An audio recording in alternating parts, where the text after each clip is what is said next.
I'm not much of a jewelry person. I used to be crazy about earrings when I was working. When I went shopping, I would head straight for the earrings. I wore a standard Timex watch, and yes, you could give it a licking and it would keep on ticking. I also wore a ring every so often, usually my class ring. Then I retired. The earrings started to stay in the box, the rings and Timex in a bowl. The Timex was replaced by a Fitbit. So now I look at this collection of earrings and rings and I'm thinking, I really should wear this stuff. I paid good money for it. So it's December and I put my ring on. Great, it still fits. The next day it doesn't fit, so it sits in the bowl. So what's the deal? The ring fits, it doesn't fit.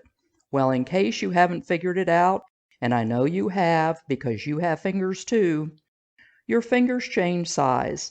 But why? The first day I put the ring on, it was cold outside. The second day it warmed up, and I tried to put it on after my daily walk. Obviously, there's a connection. I wasn't born yesterday.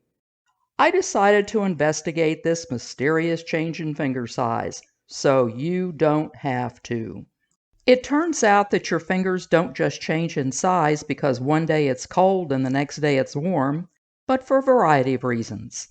Some of the other factors that affect the size of your fingers are time of day, pregnancy, what you've been eating and drinking, and some medications you're taking. Your body is constantly trying to keep your core warm when it's cold outside. Your core consists of the organs deep inside your body, for example, the liver. It's not the same core we worry about when we're trying to tone and tighten. You might have heard the term core temperature, which is the temperature of organs deep inside your body. Core temperature must remain fairly constant so your physiological functions can proceed normally. The surface temperature of the body is called the peripheral temperature.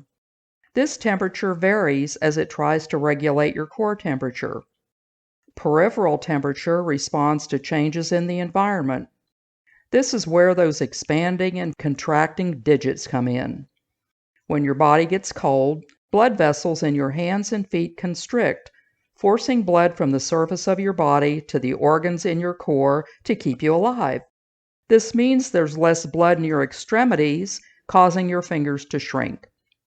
This is the same principle that caused George Costanza much embarrassment on that Seinfeld episode about shrinkage. Your extremities are sacrificed for the good of your internal organs. When it's warm outside and you're exercising, the opposite occurs.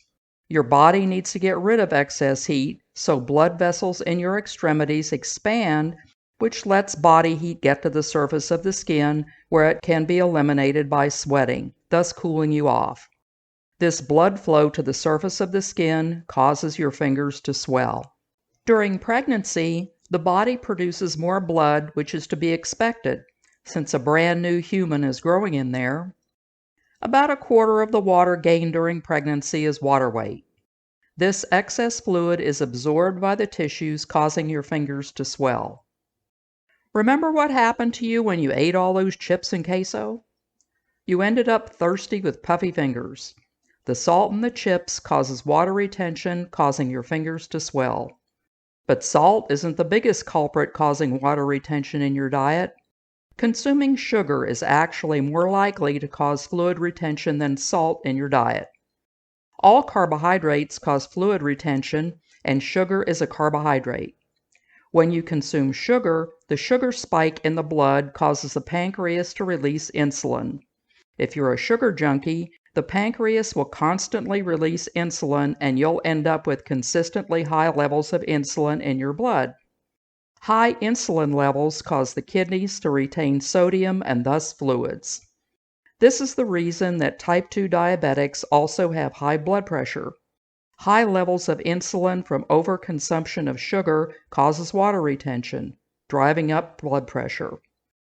If you've gone on a low-carb diet, you may experience peeing out a lot of water in the first day or two. I'm sure you've heard people say to you, "Oh, it's not fat coming off, it's the water weight." Fingers tend to be bigger in the morning than later in the day. This may be due to sleep position, or you may be dehydrated in the morning, causing the body to hold on to water. When you get up, move around, and rehydrate yourself, the swelling then goes down. Some medications, like over-the-counter pain relievers and meds for diabetes and high blood pressure, can cause water retention. As for me and my rings, the jeweler said my rings are too small. They should be big enough to not strangle your finger, but not so loose as to fall off. And never, never use a printed paper or plastic ring sizer to get your ring size, as they tend to mold to the finger, causing the size to appear smaller. Oh, whoopsie! It's sort of like when you take your waist measurement with a tape measure. You just know your measurement is smaller than it should be, you cheater. I hope you enjoyed this video and got something out of it. As for me, I'm hoping as I take off more weight, my rings will fit all the time. Of course, this attitude may be like those pair of pants you bought that were too small, but just knowing, that they'll motivate you to take off those last 10 pounds. Those pants are still hanging in my closet with the tags attached. Now, I'm just waiting for them to get back in style. And while you're waiting for your pants to get back in style, take this opportunity to like, subscribe, and hit that notification bell.